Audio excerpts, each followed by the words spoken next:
اعوذ باللہ من الشیطان الرجیم بسم اللہ الرحمن الرحیم الحمدللہ الذی تمام تعریفیں اس اللہ کے لیے ہیں جس نے انزل علی عبدہ جس نے نازل کی اپنے بندے پر الکتاب کتاب کو یعنی قرآن کو وَلَمْ يَجْعَلْ لَهُ عِوَجًا اور نہیں بنایا اس نے اس قرآن کے لیے کوئی کجی۔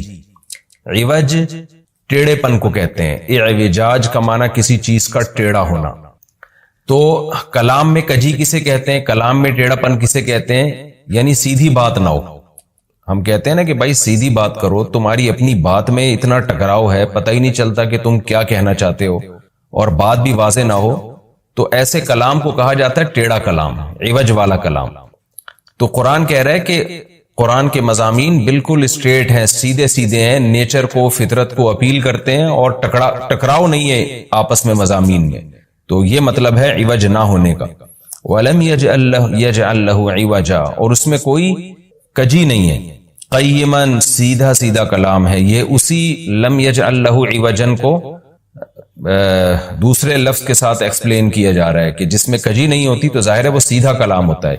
قیماً قیم سیدھا، لِيُنذِرَ بَأْسًا تاکہ یہ ڈرائے، بأسًا ایک یعنی عذاب سے، مصیبت سے، شدیداً سخت عذاب سے، من لدنہ اللہ کی طرف سے، وَيُبَشِّرَ الْمُؤْمِنِينَ اور مومنین کو یہ کلام خوشخبری سنا دے، الَّذِينَ يَعْمَلُونَ الصَّالِحَاتِ وہ مومنین جو نیک عمل کرتے ہیں، کیا خوشخبری سنا دے ان کو، أَنَّ لَهُمْ أَجْرًا حَسَنًا کہ بے شک ہے ان کے لیے اچھا اجر۔ ماکثین مکث یمکث، مکثن کا معنی ہوتا ہے قرار پکڑنا، رہنا، ماکثین فیہ ابدا اس اچھے اجر میں رہیں گے یہ ہمیشہ ہمیشہ۔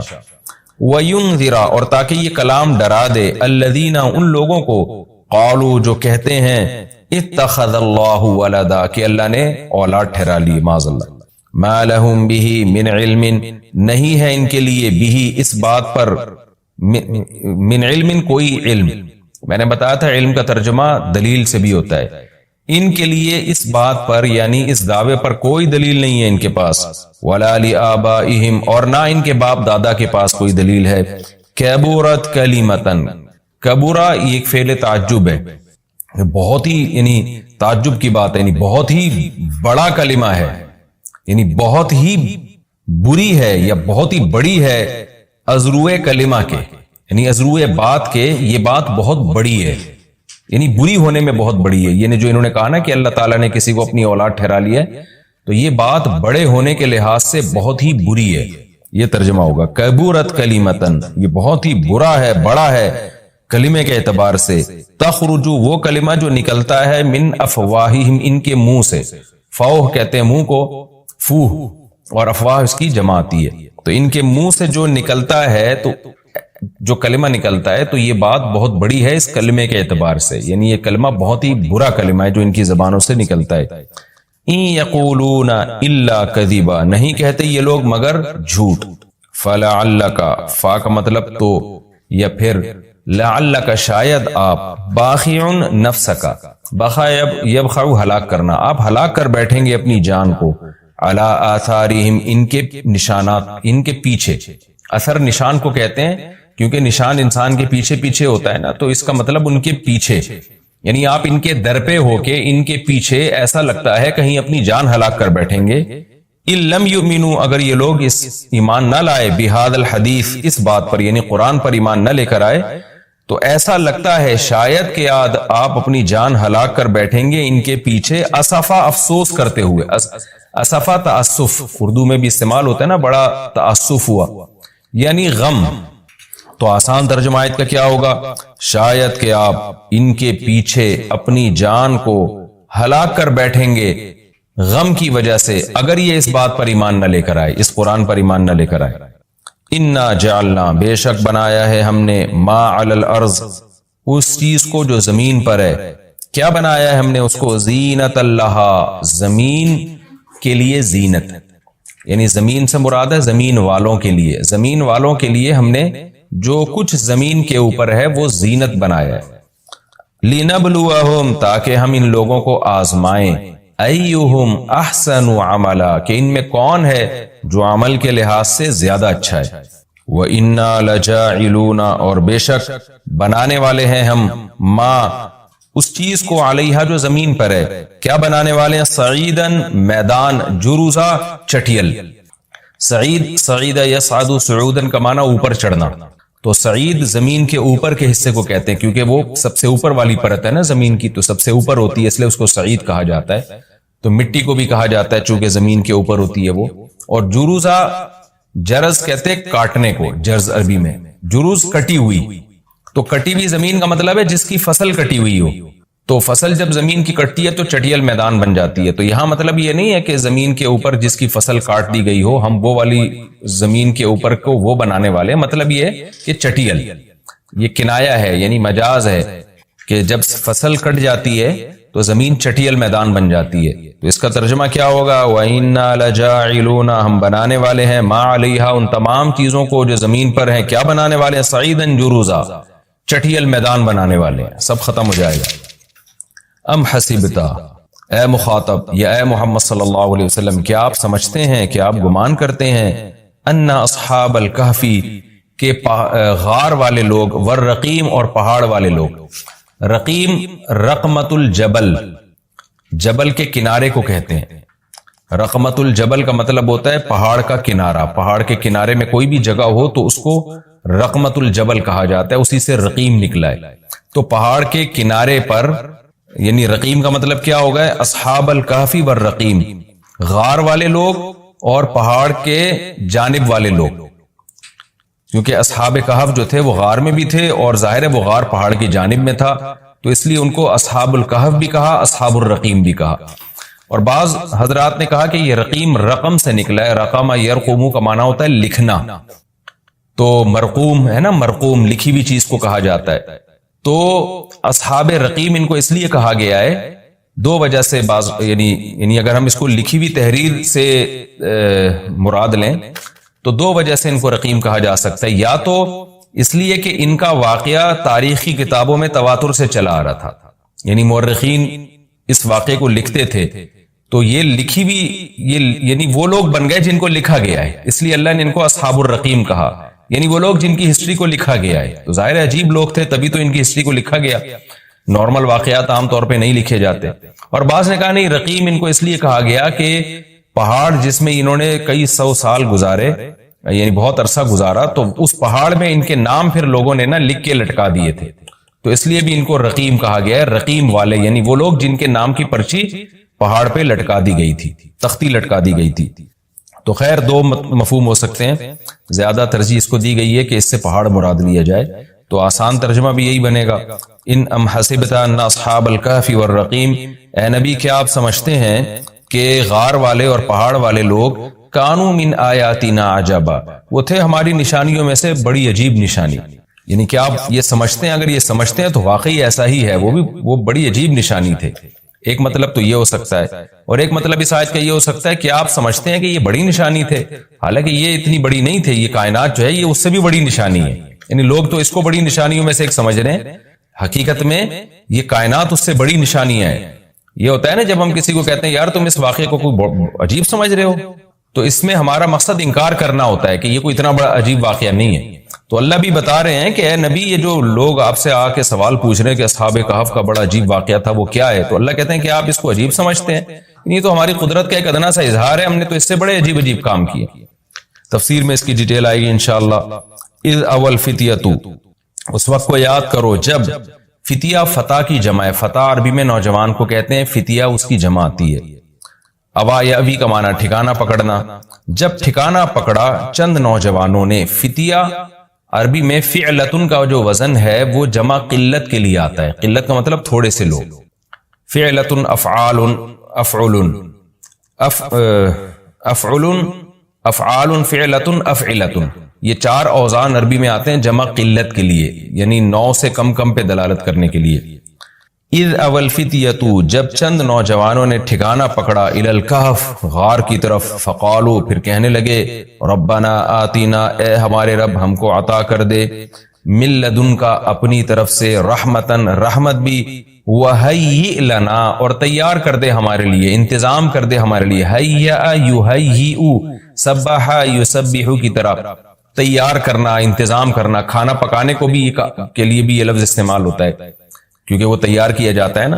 تو ہیئ لنا، اور انتظام کر دے ہمارے لیے، من امرنا، ہمارے کام میں، یعنی جس کام کے لیے ہم نکلے ہوئے ہیں اس میں ہمارے لیے مہیا کر دے. یہ لفظ اردو میں بھی استعمال ہوتا ہے نا، میں نے اس کے لیے یہ چیز مہیا کر دی، یعنی ارینج کر کے دے دی اس کو میں نے.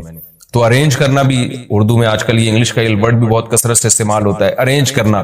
یہ بہت اچھا ترجمہ ہوگا اس کا. وَهَيِّئْ لَنَا مِنْ أَمْرِنَا، اور انتظام کر دیجئے ہمارے لیے ہمارے اس معاملے میں سے رشدا، درست رہنمائی کا، یعنی ہمیں اس میں صحیح رہنمائی کر دیجئے، رشد کا انتظام کر دی ہمارے لیے کہ ہم غلط سمت میں نہ چل پڑیں. فَضَرَبْنَا عَلَىٰ آذَانِهِمْ، ہم نے ڈال دیے ان کے کانوں پر. کیا ڈال دیے؟ پردے. یہ کنایا ہے سونے سے. جب آپ بہت گہری نیند سوتے ہیں نا تو کان سننے کی صلاحیت سے محروم ہو جاتے ہیں. اللہ میاں یہ بھی کہہ سکتے تھے ہم نے آنکھوں پہ پردے ڈال دیے، لیکن بعض دفعہ یہ ہوتا ہے کہ آپ کی آنکھ سو جاتی ہے لیکن ذرا سی آواز سے آپ اڑ جاتے ہیں. تو جب ہم سوتے ہیں نا تو آنکھوں کا کنیکشن پہلے ختم ہوتا ہے، پھر جب مزید گہری نیند میں جاتے ہیں تو کانوں کا کنیکشن ختم ہو جاتا ہے. یہی وجہ ہے کہ ہلکی نیند جب ہو آنکھ سے نظر آنا تو بند ہو جاتا ہے، لیکن ذرا سا کوئی پکارے گا آپ کی آنکھ کھل جائے گی، کیونکہ کانوں کی جو سماعت ہے وہ بحال ہوتی ہے. تو اس لیے اللہ میاں نے گہری نیند سے تعبیر کرنے کے لیے فرمایا فَضَرَبْنَا عَلَىٰ آذَانِهِمْ. اذن کان کو کہتے ہیں، آذان اس کی جمع. ہم نے ان کے کانوں پہ پردے ڈال دیے. کیا مطلب؟ اتنی گہری نیند سو گئے کہ اب جتنا بھی شور شرابہ ہو ان کی آنکھ نہیں کھلنے والی تھی. فَضَرَبْنَا عَلَىٰ آذَانِهِمْ فِي الْكَهْفِ، غار کے اندر ہم نے ان کے کانوں پہ پردے ڈال دیے. سِنِينَ، کئی سال، عددا، عدد کے اعتبار سے، یعنی عدد کے اعتبار سے کئی سال تک ہم نے ان کے کانوں کے اوپر پردے ڈال دیے. ثُمَّ بَعَثْنَاهُمْ، پھر ہم نے ان کو اٹھایا یعنی جگایا. لِنَعْلَمَ، تاکہ ہم جانیں، ظاہری طور پر جان لیں، حقیقت میں تو اللہ پہلے سے جانتا ہے. کیا جان لیں؟ ای الحزبین، حزب کہتے ہیں جماعت کو، حزبین دو جماعتیں، کہ دو جماعتوں میں سے کون سی جماعت ہے احصا، یہ ہے اس میں تفضیل، اضربو کی طرح زیادہ کاؤنٹ کرنے والی، زیادہ شمار کرنے والی. احصا کا مطلب ہوتا ہے احاطہ کر لینا، کاؤنٹ کر لینا. ایہم ای الحزبینی، دونوں جماعتوں میں سے کون سی جماعت ایسی ہے احصا جو زیادہ اچھا کاؤنٹ کرنے والی ہے، لما، اس مدت کو، لبثو، لما لبثو امدا، امدا کہتے ہیں مدت کو، احصا امدا اصل میں یوں تھا، امد کو زیادہ کاؤنٹ کرنے والی ہے، لما، اس امد کو، لبثو، جس امد تک یہ ٹھہرے ہیں. تو امد کا معنی کیا ہے؟ مدت. دوبارہ ترجمہ کر دیتا ہوں. ثم بعثناہم، ہم نے ان کو دوبارہ اٹھایا، لنعلم، تاکہ ہم جان لیں، ای الحزبین، دو جماعتوں میں سے کون سی جماعت ایسی ہے احصا امدا، جو زیادہ کاؤنٹ کر سکتی ہے مدت کو، لما، وہ والی مدت، لبثو، جس مدت میں یہ ٹھہرے ہیں. یعنی مطلب یہ ہے کہ جب یہ اصحاب کہف دوبارہ سو کے اٹھے ہیں نا تو ان میں دو دھڑے بن گئے. ایک نے کہا ہم ایک دن سوئے ہیں، آدھا دن سوئے ہیں، دوسرے نے کہا پتہ نہیں کتنا سوئے ہیں، ہمیں تو یاد ہی نہیں ہے. تو اللہ نے کہا ہم دیکھنا چاہتے تھے کہ ان دونوں جماعتوں میں سے کون سی زیادہ اچھی یعنی زیادہ اچھا کاؤنٹ کر سکتی ہے مدت کو. تو ظاہر ہے اس نے زیادہ اچھا، دو فریق بن گئے نا، ایک نے کہا 24 گھنٹے یا اس سے کم سوئے ہیں، دوسرے نے کہا نہیں جی ہم اللہ ہی جانتا ہے. تو وہ جو جس نے کہا نا کہ اللہ ہی جانتا ہے وہ زیادہ اچھا کاؤنٹ کر رہی تھی، کیونکہ اس میں کوئی فیصلہ کرنا ممکن ہی نہیں تھا. تو یہ لام عاقبت کا لام کہلاتا ہے. عاقبت کا لام کا مطلب جس کا رزلٹ یہ نکلا. یہ مطلب نہیں تھا کہ اللہ نے ان کو سلایا اس لیے تھا تاکہ ان کا اختلاف ہو اور ہم یہ دیکھنا چاہتے تھے کون زیادہ اچھی مدت کاؤنٹ کرتا ہے. ظاہر ہے یہ تو کوئی حکمت نہ ہوئی نا، اتنی بڑے ایک معجزہ اللہ نے اپنی قدرت دکھائی. تو اسلام عاقبت کا مطلب کہ ہم نے جب ان کو اٹھایا تو اس کا رزلٹ یہ نکلا. بہت ساری حکمتیں حاصل ہوئی، ان میں ایک رزلٹ یہ بھی نکلا کہ ہم دیکھ رہے تھے کہ دیکھیں کون بتاتا ہے کہ ہم کتنی مدت تک ہم سوئیں اور اس میں درست نتیجے تک کون پہنچتا ہے. تو یہ اس رکوع کا لفظی ترجمہ مختصر گرامر کے ساتھ ہو گیا. اب ہم اس کی تفسیر کی طرف چلتے ہیں. سورہ کہف کا پہلا رکوع اور 15ویں پارے کا 13واں رکوع. یہ سورہ کہف ہے، اس کی بڑی فضیلت ہے. حدیث میں رسول اللہ صلی اللہ علیہ وسلم نے ارشاد فرمایا کہ جو جمعے کے دن سورہ کہف کی تلاوت کرتا ہے اللہ اسے دجال کے فتنے سے محفوظ رکھتے ہیں. اس کی وجہ کیا ہے کہ دجال کے فتنے میں اور اس میں کیا مناسبت ہے، اس پہ علماء نے بہت کچھ کہا ہے. تو یقینی طور پر اس حکمت کو بیان نہیں کیا جا سکتا، لیکن بہرحال اس کے مضامین ایسے ہیں کہ انسان کو اس سے ایمان میں تقویت ملتی ہے اور بڑی بات یہ ہے کہ رسول اللہ صلی اللہ علیہ وسلم نے جب کسی چیز کے بارے میں ہمیں بتا دیا تو پھر ہمیں اس کی حکمت سمجھ میں نہ بھی آئے تو ہمیں بس اس پر ایمان لانا چاہیے. تو دجال کے فتنے سے بچنے کے لیے اگر کوئی جمعے کے دن اس کا اہتمام کرتا ہے تو انشاءاللہ اس کو فائدہ ہوگا. دجال کے فتنے سے بچنے میں سرسری غور سے ایک بڑی حکمت یہ معلوم ہوتی ہے کہ اللہ تعالیٰ نے بڑے بڑے قدرت کے اپنے نمونے دنیا میں دکھائے ہیں. جیسے اس میں خضر علیہ السلام کا واقعہ آئے گا، اصحاب کہف کا واقعہ، ذوالقرنین کا واقعہ، کہ کیسی اللہ نے ان کے ہاتھوں پہ اپنی قدرت کو ظاہر کیا. تو یہ اللہ تعالیٰ کے مختلف کام ہیں. یاجوج ماجوج کا تذکرہ بھی آئے گا اس میں. تو اس میں ہمیں پتہ چلتا ہے کہ اللہ کی قدرتوں میں بہت بڑی بڑی قدرتیں. اللہ مخلوق سے بھی بعض دفعہ بڑے بڑے کام لے لیتے ہیں. تو دجال بھی اللہ کی ایک مخلوق ہوگا. تو وہ اگر بڑے بڑے محیر العقول کام دکھا رہا ہے تو یہ اس کی علامت نہیں ہوگی کہ یہ خدا ہے. جیسے ذوالقرنین سے اللہ نے بڑا کام لیا تو وہ خدا تھوڑی بن گئے، اور خضر علیہ السلام کے ذریعے اللہ نے مردے کو زندہ ایک جو ہے نا وہ دیوار کو سیدھا کروا دیا اور تختہ جڑوا دیا، اور کچھ انہوں نے اللہ کے بتانے سے غیب کی خبریں بتا دی، تو اس سے وہ خدا تو نہیں بن گئے. اور جو اس طرح اصحاب کہف کئی سو یعنی 300 سال تک غار میں سوتے رہے تو اس سے وہ خدا نہیں بن گئے. تو ایسے ہی دجال کے جب ہم محیر العقول واقعات دیکھیں گے تو یہ اس کی علامت نہیں ہے کہ یہ خدا ہے، بلکہ اللہ کی مخلوق ہے. تو اللہ تعالیٰ نے جیسے پچھلے پیغمبروں میں ایسے واقعات رونما ہوئے اور مقصد لوگوں کی آزمائش تھا، تو دجال بھی لوگوں کی آزمائش ہی کے لیے آئے گا. اور بہت ساری حکمتیں ہیں جو علماء نے بیان کی ہیں. اچھا، یہ جو جمعے کے دن سورہ کہف پڑھنے کی فضیلت ہے، تو یہ جمعے کی رات کو اگر کوئی پڑھ لے تو بھی یہ فضیلت حاصل ہو جائے گی. تو کیونکہ روایات میں جمعے کی رات کا بھی تذکرہ ملتا ہے اور جمعے کا بھی تذکرہ ملتا ہے. الحمدللہ الذی، تمام تعریفیں اس اللہ کے لیے ہیں، انزل علی عبدہ الکتاب، جس نے اپنے بندے پر کتاب کو نازل کیا، ولم یجعل لہ عوجا، اور اس کتاب میں اس نے کوئی کجی نہیں رکھی. یہ قرآن کا کمال ہے. آپ الحمد سے لے کے والناس تک پڑھیں، 2 اور 2 4 کی طرح اس کی آیتیں اور اس کے مضامین سمجھ میں آتے ہیں. قرآن کے علاوہ کوئی بھی مذہبی کتاب آپ پڑھ لینا تو آپ کو سمجھ میں نہیں آئے گی کہ یہ کیا کہا جا رہا ہے اس میں، اور وہ باتیں نیچر کو اپیل بھی نہیں کریں گی، اور انسان وسوسوں کا شکار ہو جائے گا اور مصیبت میں پڑ جائے گا. لیکن قرآن کے دعوے کتنے واضح ہیں، اور دعووں میں تناقض نہیں ہے. قرآن نے کہا خدا ایک ہے، ہر جگہ یہی کہا کہ ایک ہے. محمد صلی اللہ علیہ وسلم کو کہا کہ نبی ہیں، بشر ہیں نبی ہیں. تو بشریت کو ثابت کیا قرآن میں. جہاں نبی صلی اللہ علیہ وسلم سے اوٹ پٹانگ معجزوں کا مطالبہ کیا گیا تو بتا دیا گیا میں بشر ہوں. ایک ہی دعویٰ رہا ہے مسلسل شروع سے آخر تک. اور آخری نبی ہونے کا جب دعویٰ کیا گیا تو آخری ہی، یہ نہیں کہ پھر قرآن میں اشارے دے دیے کہ کوئی اور نبی بھی آئے گا. تو تناقض نہیں ہے قرآن میں. نماز کو فرض کیا تو نماز فرض ہے. تو یہ جتنے مضامین، پھر اخلاقیات کی جو تعلیم دی وہ تعلیم سیم ہے. تو یہ ہے کہ عوج نہیں ہے، بالکل نیچر کو اپیل کرنے والی 2 اور 2 4 کی طرح صاف ستھری باتیں ہیں قرآن مجید میں. یہ خود قرآن کا ایک بہت بڑا معجزہ ہے. آپ کبھی بھی کسی جھوٹے آدمی کو جب سنیں گے نا، اس کی باتوں میں ٹکراؤ بہت ہوگا.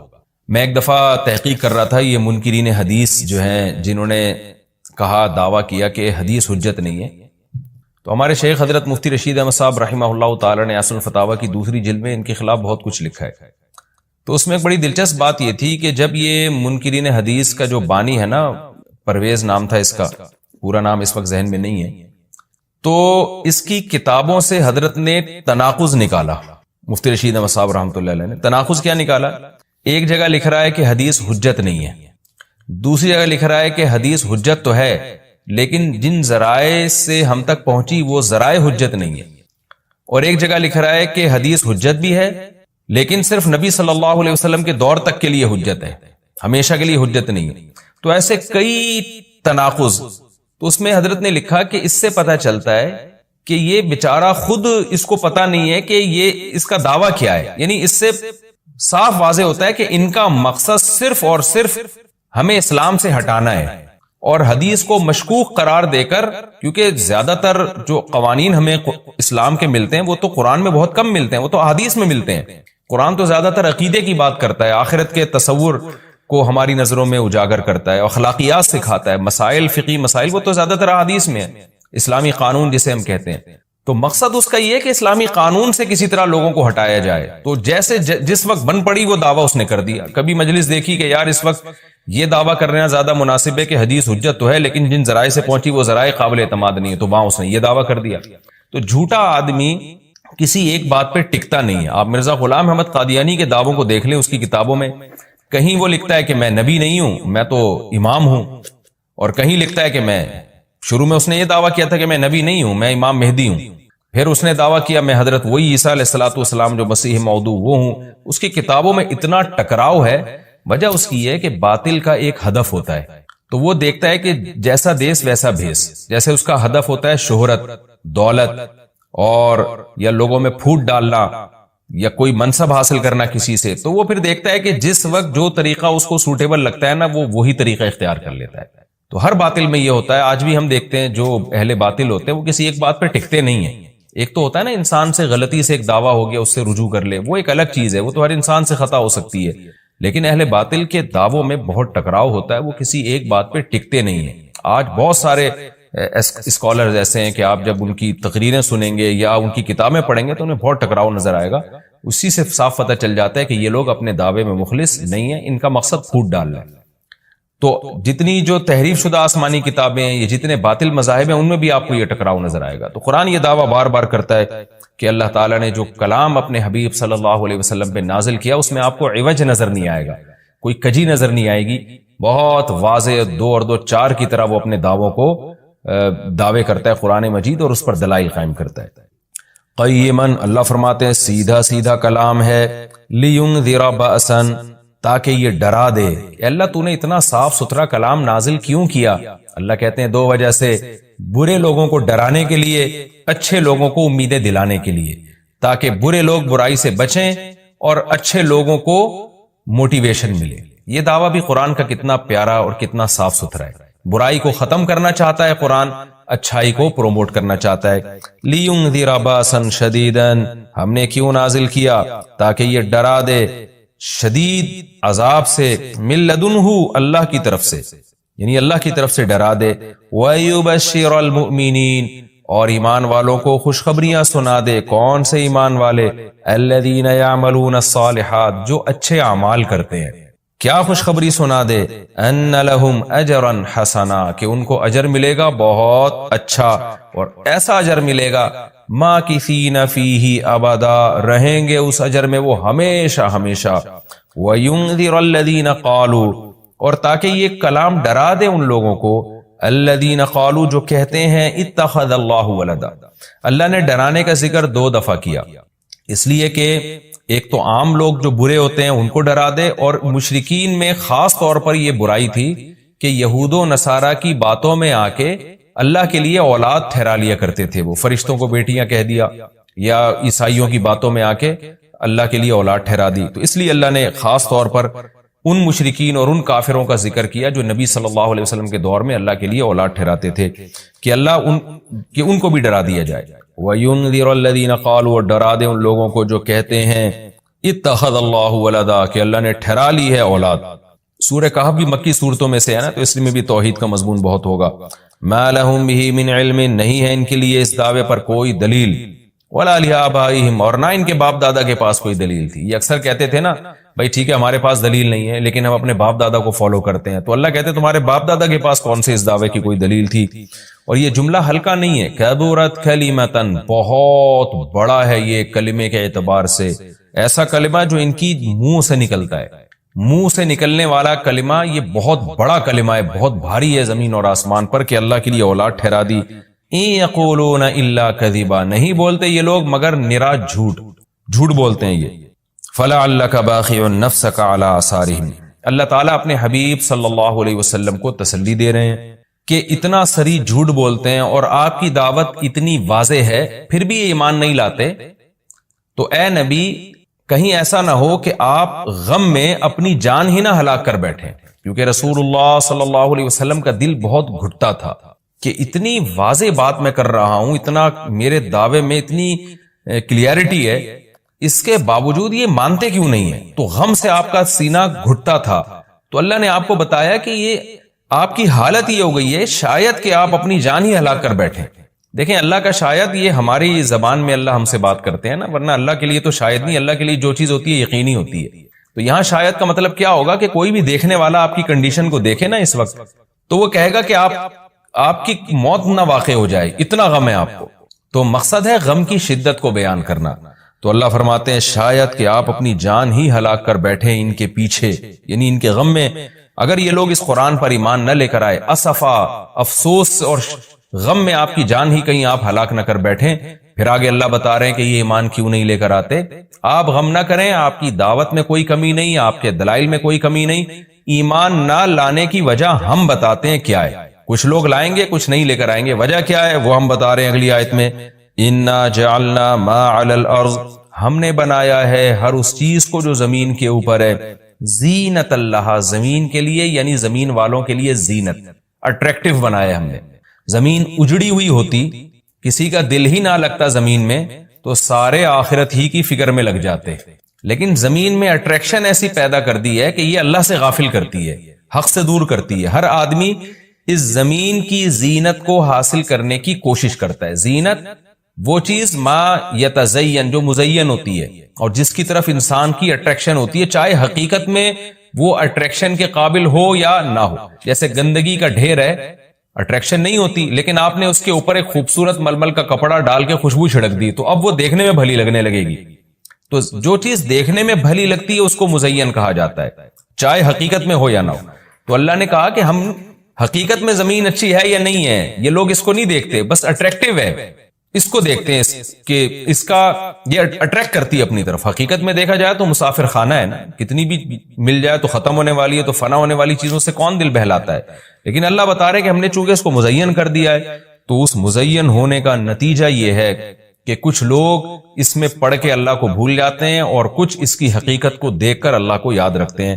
تو آزمائش جب ہی ممکن ہے جب اس زمین کو اٹریکٹیو بنایا جائے.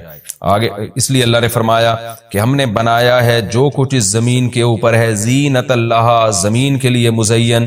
کیوں بنایا ہے؟ لنبلوہم، تاکہ ہم لوگوں کو آزمائیں، ایہم احسن عملا، کہ ان میں عمل کے لحاظ سے زیادہ اچھا کون ہے.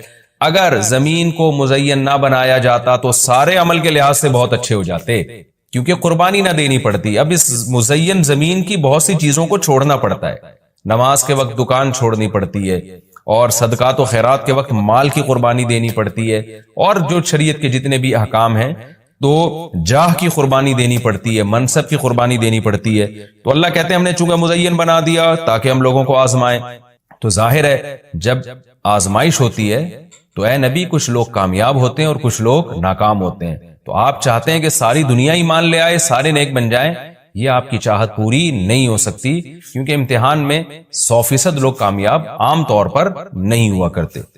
وَإِنَّا لَجَاعِلُونَ مَا عَلَيْهَا صَعِيدًا جُرُزًا، اور یاد رکھو جو کچھ زمین کے اوپر ہے ہم اس کو بنانے والے چٹیل میدان. یعنی اللہ نے جب یہ کہا نا کہ زمین کے اوپر کی چیزوں کو ہم نے مزین کر دیا، تو آگے نافرمانوں کو ایک دھمکی بھی دے دی ہے کہ تم جو اس میں پڑھ کر ایمان سے اور نیک عمل سے غافل ہو رہے ہو کہ بھئی اتنی اٹریکشن ہے، تو اس کا ایک دوسرا پہلو بھی ہے. وہ پہلو کیا ہے؟ چٹیل میدان بن جائے گی، سب تباہ و برباد ہو جائے گا. یعنی ایگزامینیشن ہال میں جب جو نعمتیں آپ کو دی جاتی ہیں وہ ہمیشہ کے لیے تھوڑی دی جاتی ہیں، وہ تو اس وقت تک کے لیے دی جاتی ہیں جب تک امتحان چل رہا ہے، اس کے بعد وہ لے لی جاتی ہیں واپس. تو اسی طرح اللہ اس زمین کو ختم کر دیں گے، اور تب پوری ترقی، جو انسان کی جتنی بھی ترقی ہے زمین میں اور کائنات میں، ساری زمین بوس ہو کے ختم ہو جائے گی. اور اللہ تعالیٰ جس مقصد کے لیے انسان کو پیدا کیا گیا اس مقصد کے بارے میں انسان سے سوال کریں گے.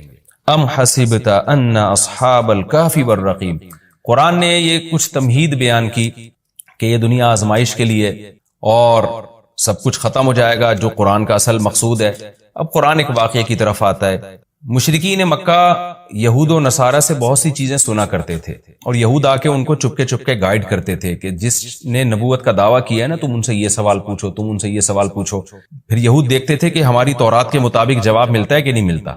تو ان کا یعنی خیال یہ تھا کہ محمد صلی اللہ علیہ وسلم جواب نہیں دے پائیں گے تو ہم بتائیں گے دیکھو ہماری تورات میں تو یہ لکھا ہے، اگر یہ اللہ کے نبی ہیں تو یہ تو ہر آسمانی کتاب یہ واقعہ بیان کرتی ہے، تو قرآن کیوں بیان نہیں کر رہا. تو یہودیوں نے آ کے مشرکین مکہ سے کہا، مشرکین مکہ نے نبی صلی اللہ علیہ وسلم سے سوال پوچھا. ان میں 3 سوال تھے. ایک روح سے متعلق جس کا سورہ بنی اسرائیل میں جواب دے دیا گیا، ایک حضرت ذوالقرنین سے متعلق کہ وہ کون سا بادشاہ تھا جس نے پوری دنیا پہ حکومت کی ہے، ان کا تذکرہ اللہ نے قرآن میں بیان کیا، اور ایک اصحاب کہف کے بارے میں. تو اب قرآن ان کے واقعے کو بیان کر رہا ہے. ام حسبت ان اصحاب الکہف والرقیم کانوا من آیاتنا عجبا. اے نبی آپ یہ سمجھتے ہیں کہ اصحاب کہف اور جبل والے پہاڑ والے لوگ، غار اور پہاڑ والے لوگ کیا ہماری نشانیوں میں سے بڑی عجیب نشانی تھے؟ کیا آپ یہ سمجھتے ہیں؟ یعنی یا تو اس کا جواب یہ کہ واقعی یہ نشانی تھے، یا یہ کہ یہ اتنی بڑی نشانی نہیں تھے جتنی بڑی اس کائنات کو بنا دینا بڑی نشانی ہے. اذ اول فتیتو، اللہ نے اس واقعے کو بیان کیا، اس وقت کو یاد کرو جب چند نوجوانوں نے ٹھکانہ پکڑا الی الکہف، ایک بڑے غار کی طرف. فقالو، پھر کہنے لگے. اب دیکھیں قرآن جب واقعہ بیان کرتا ہے نا تو سوال تو مشرکین نے اصحاب کہف کا پوچھا تھا، بتا دیا جاتا بھئی ایک زمانے میں اصحاب کہف تھے جو مشرک بادشاہ تھا جس کے ظلم سے تنگ آ کے وہ علاقہ چھوڑ کے چلے گئے اور 300 سال غار میں رہے اور پھر 300 سال کے بعد واپس آئے اور لوگوں نے پھر بڑی عقیدت کی، محبت کی، بس اتنا کافی تھا. لیکن قرآن واقعہ اس انداز سے بیان کرتا ہے کہ اس میں اسباق ملنا شروع ہو جائیں، ہمیں اس میں اسباق ملنا شروع ہو جائیں. اب دیکھیں شروع کیسے کیا جا رہا ہے. کیا تم یہ سمجھتے ہو کہ اصحاب کہف کا واقعہ کوئی عجیب واقعہ ہے؟ یعنی اللہ کے لیے تو کوئی عجیب نہیں ہے. یعنی انسانوں پر گویا اللہ تعجب کر رہے ہیں کہ اس واقعے کو تم عجیب سمجھ رہے ہو، اور اس سے بڑے عجیب عجیب کام جو ہم نے کر دیے، پانی کے قطرے سے انسان کو بنا دیا اور اتنا بڑا نظام بنا دیا ہم نے کائنات کا، اس کو عجیب نہیں سمجھ رہے. تو یہ انسان کی بھی عقل ہے نا کہ ایک واقعہ عجیب و غریب ہو جائے تو اس پہ حیران ہو رہا ہوتا ہے، اور وہ پوری کائنات بن گئی اور انسان کا پانی سے وجود میں آ جانا، چونکہ یہ ہم اس کے عادی ہو چکے ہیں یہ منظر دیکھنے کے، تو یہ ہمارے نظر میں عجیب نہیں رہا، ورنہ حقیقت میں تو اس سے زیادہ عجیب کام اللہ کر چکا ہے. تو ایک تو سبق اللہ نے ہمیں یہ بتایا اس واقعے میں کہ یہ واقعہ اتنا عجیب نہیں جتنا اللہ کے دوسرے کام زیادہ عجیب ہیں. تو قرآن واقعہ بیان کرتا ہے اس انداز سے تاکہ ہمیں اس سے اسباق ملیں. اذ اول فتیۃ الی الکہف، نوجوانوں نے غار میں پناہ لی. فقالوا ربنا، اور کیا کہنے لگے، اے ہمارے رب، آتنا من لدنک رحمہ، تو دے ہمیں اپنی طرف سے رحمت، اور ہیئ لنا من امرنا رشدا، ہمارے معاملے میں کوئی رشد کا انتظام کر دے، یعنی درستگی کا انتظام کر دے. اس میں کیا سبق ملتا ہے کہ جو مشرک بادشاہ تھا، کافر بادشاہ تھا، چند نوجوان اسلام لے کر آئے، اللہ کے برحق دین کو قبول کیا. ان کو یہ یقین تھا کہ ہم اس علاقے میں رہ کر اپنے دین اور مذہب پہ قائم نہیں رہ سکتے، لہذا انہوں نے ارادہ کیا ہم ہجرت کرتے ہیں. تو اب ہجرت کر کے جائیں کہاں؟ تو اللہ سے دعائیں مانگ رہے ہیں.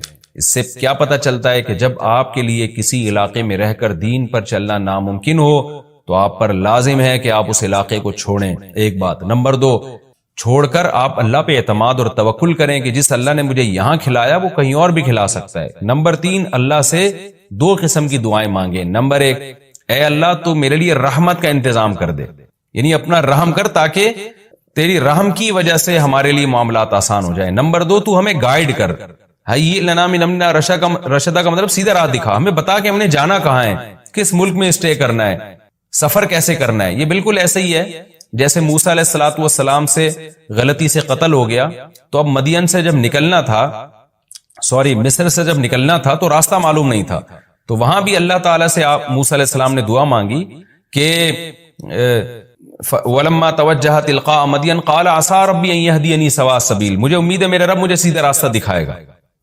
تو جب انسان کو راستے معلوم نہ ہو، گائیڈنس نہ مل رہی ہو کہ جانا کہاں ہے، کہاں اسٹے کرنا ہے، تو ایسے موقع پہ اللہ سے سیدھے راستے کی دعا مانگنی چاہیے. تو یہاں بھی انہوں نے دعا مانگی کہ اللہ تو ہمارے لیے رحمت کا انتظام کر دے اور ہمارے لیے ہمیں گائیڈ کر دے کہ ہم نے جانا کہاں ہے، کہاں اسٹے کرنا ہے. تو قرآن کہتا ہے ہم نے ان کی دعا کو قبول کی. فَضَرَبْنَا عَلَىٰ آذَانِهِمْ، رحمت کا انتظام کیسے ہوا کہ ہم نے غار کے اندر گئے، ان کے کتے کو ساتھ لے کر غار کے اندر گئے، اور وہاں انہوں نے کہا کہ فی الحال ہم یہاں لوگوں سے چھپ جائیں، کسی طریقے سے پناہ میں آ جائیں، پھر دیکھیں گے جی اٹھ کے ہم نے جانا کہاں ہے. تو قتل کے خوف سے نکلیں اور غار میں جا کے آرام کیا. تو اللہ کہتے ہیں ہم نے ان کے کانوں پہ پردہ ڈال دیا، سلا دیا گہری نیند، سنین عددا، کئی سال تک.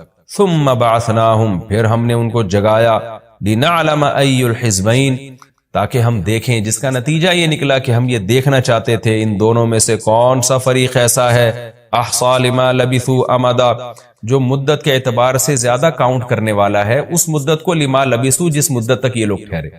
یعنی اللہ تعالیٰ بھی گویا ان کو دیکھ کے خوش ہو رہے ہیں کہ دیکھیں ان کے آپس میں تبصرے کیا ہوتے ہیں، کیونکہ کسی کے ساتھ ایسا کبھی نہیں ہوا.